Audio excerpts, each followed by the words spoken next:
Pulsar বাইকের মূলত এটার সেলফ হচ্ছে না, তো সেলফের লাইন আছে কিনা সেটা আমরা দেখব। তো এই যে সেলফের লাইন, এখানে সেলফ পর্যন্ত লাইন আসছে, তার মানে এটা সেলফের সমস্যা, হয় কার্বন গ্যাসে নয় রোটারে প্রবলেম হয়েছে। তো আমরা চেক করছি যে এটা কী সমস্যা। আমরা এটা যেটা ধারণা করেছি সেটা হচ্ছে যে এটার কার্বনটা চলে গেছে। তো আমরা সেলফ মোটরটা খুলব যে এটার মূলত কী সমস্যা হয়েছে। তো সেলফ মোটরটা খুলছি, সে পর্যন্ত আপনারা আমার ভিডিওটি দেখতে থাকুন। তো ভিডিওটি লং হতে পারে, কেউ আবার চলে যাবেন না স্কিপ করে। এই দেখেন এটার সেলফের কার্বন চলে গেছে, কী পরিমাণ কার্বনের আপনার এই যে ময়লা চলে আসছে। এই ময়লার কারণেই কিন্তু আপনার ওই যে সেলফ মারলে অনেক টাইমে সেলফের ভিতর থেকে শব্দ করে।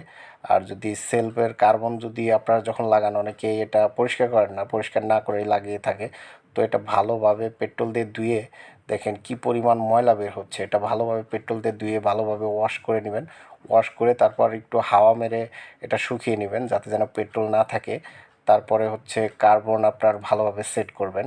আর এইখানে রুটারের এইখানে সবসময় জিরো শীষ কাগজ ইউজ করবেন। এখানে হচ্ছে অন্য শীষ কাগজ দিলে দেখা যায় যে রুটারের যেখানে কার্বন বসে সেইখানে একটু মোটা হয়ে যায়। আর মোটা বলতে দাঁড় হয়ে যায়। দাঁড় হয়ে গেলে তখন দেখা যায় যে আপনার কার্বনটা বেশি দিন লাস্টিং করে না, আপনার দ্রুত তাড়াতাড়ি নষ্ট হয়ে যায়। তো জিরো শীষ কাগজ দিয়ে ঘষলে দেখা যায় যে সেটা ফিনিশিংটা ভালো হয়, কার্বনটা অ্যাকুরেটলি বসে। তো এই যে আমরা কার্বনগুলো খুলে নিচ্ছি, এটা হচ্ছে আগের পুরাতন যে কার্বন ছিল সেই কার্বনের লাইন।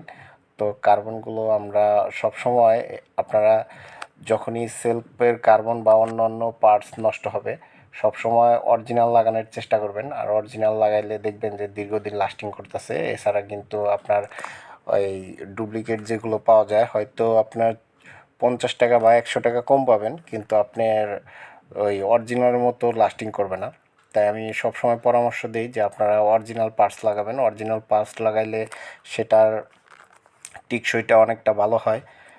আর আপনার বাইকেও এরকম কোনো ডিস্টার্ব থাকে না। দেখা যায় যে অনেক টাইমে কার্বন যদি আপনার 2 নাম্বার কার্বন লাগান তখন দেখা যায় যে সেলফটা থেমে থেমে ঘুরে। তখন ব্যাটারি সমস্যা হয়েছে না সেলফের সমস্যা হয়েছে সেটা কিন্তু বোঝা বড় দায় হয়। অনেকেই আপনার এরকম 2 নাম্বার কার্বন লাগিয়ে অনেকেই ভালো ব্যাটারিও চেঞ্জ করে ফেলেছে। তো সব সময় আমি পরামর্শ দিচ্ছি যে আপনারা অরিজিনাল কার্বন লাগাবেন। অরিজিনাল কার্বন লাগাইলে 100% আপনারা ভালো ভালো আর কি ফলাফলটা পাবেন। আর বাইকের কার্যকরী ক্ষমতা যেটা আছে সেটাও বৃদ্ধি পাবে ইনশাল্লাহ। তো যখন এই বাইকটা আমার কাছে যখন নিয়ে আসছিল তখন তারা ধারণা করেছিল যে ব্যাটারিটা চলে গেছে। যে আমি তারপর ভালোভাবে চেক করে দেখলাম যে আসলে ব্যাটারি চলে যায় না, এটার সেলফের কার্বনটাই মূলত চলে গেছে। তো কার্বন লাগিয়ে দিলাম, ইনশাল্লাহ আশা করি ঠিক হয়ে যাবে। আর যখনই সেলফের কার্বন লাগাবেন আর আর এই যে এইখানে রুটারের এইখানে একটু গ্রিস লাগিয়ে দিবেন। অনেক টাইমে দেখা যায় যে এইখানে আপনার শুকনো অবস্থায় লাগানো থাকলে আপনার বাইকটা দেখা যায় যে একদম যখন সেলফ মারা হয় তখন এখান থেকে একটা শব্দ আসে, বিকট একটা শব্দ আসে, একদম ঘ্যার ঘ্যার করে ওঠে।